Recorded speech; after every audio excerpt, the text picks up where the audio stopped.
Have you ever noticed how when you lift weights or go for a run, you just feel better? When you get up and move, it jumpstarts the rest of your day. I've noticed this in my own life as I've made a commitment to stay active.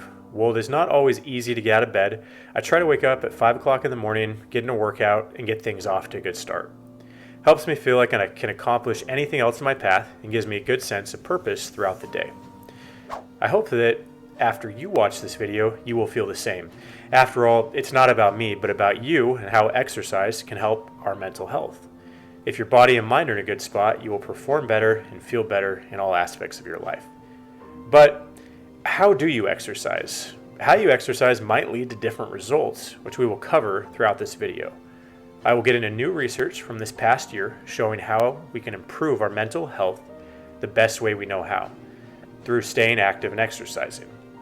Please subscribe and turn on notifications, letting us know if this is the type of content you want or what else you would like to hear more of. We truly want to hear from you. Stick around to the end to hear the ideal exercise amount to get the most mental health clarity and focus. First of all, I cannot overstate that mental health and awareness is crucial. We live in a world of go, go, go. It's nonstop. We have social media and constant comparisons to others around us that can leave us feeling inadequate. To state the obvious, these comparisons are not needed. Although easier said than done, make sure you are a better version of yourself today than you were yesterday. Be moving forward. This is all that matters. Start with yourself and be comfortable in your own skin.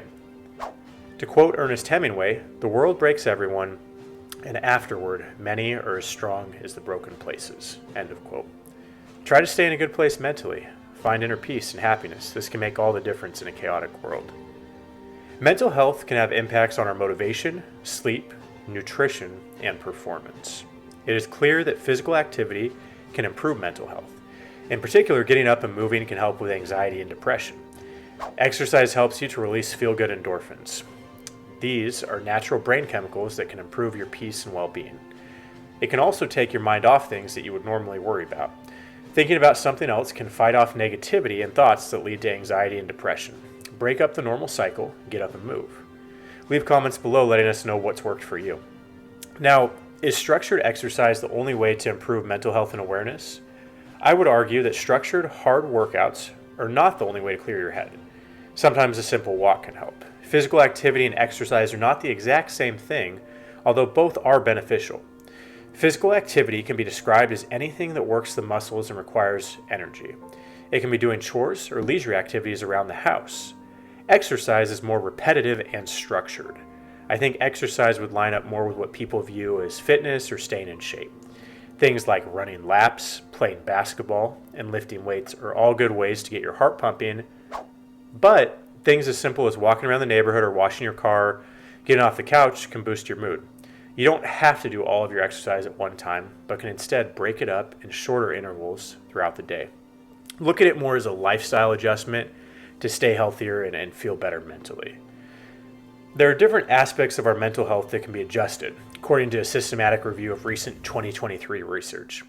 In this review, researchers found 97 relevant studies in regards to mental health and exercise. This material also spanned over 1,000 randomized controlled trials. This encompassed over 130,000 participants in these studies as a whole. Quite a large amount of data to go into. I will drill down and cover some of the main points. In this research, they found that physical activity overall has a moderate effect on improving mental health.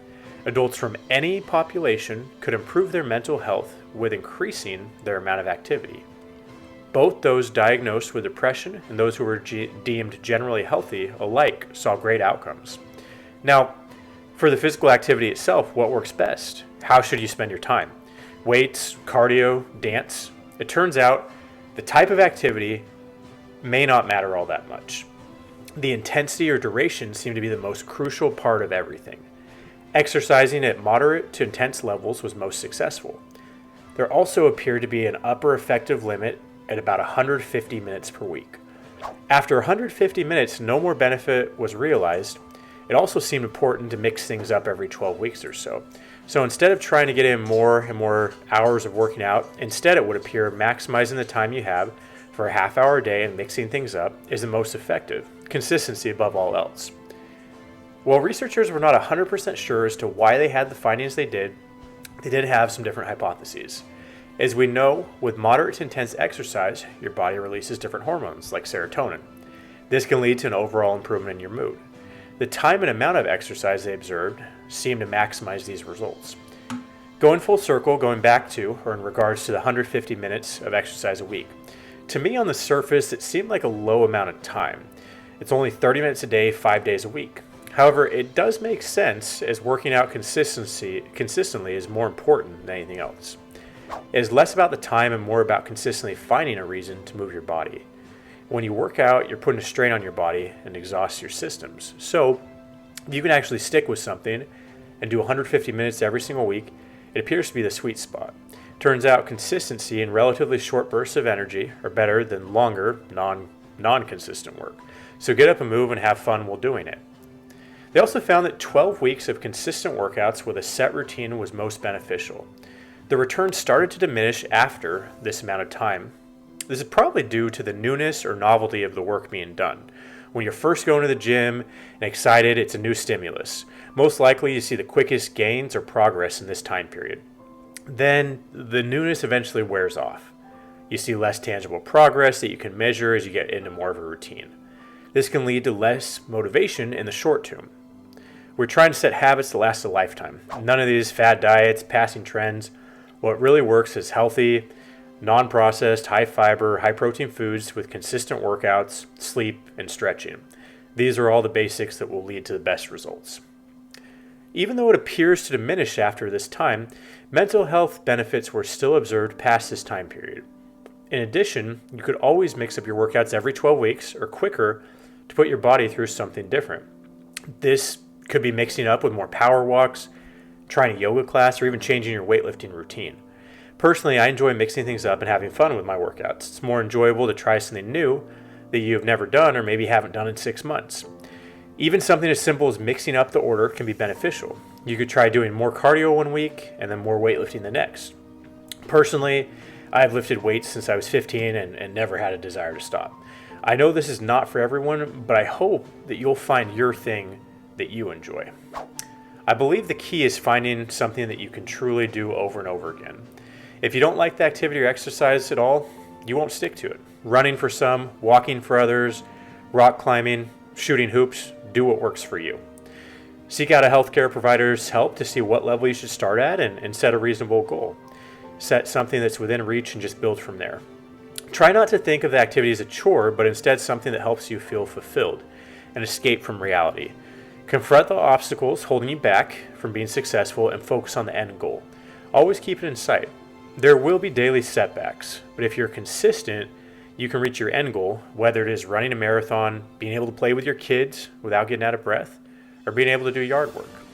You can start out with some light intensity walks for 20 to 30 minutes, then work up to brisk walking or swimming for 30 to 45 minutes. High intensity can mean different things to different people. Could be running long distances, sprinting, or just lifting heavier weights. Again, how do you get the most out of your exercise and increase your mental health and well-being? Just work out at a moderate to high intensity for a 12-week period at a time for 150 minutes a week. Mix it up. Try this and stick to it.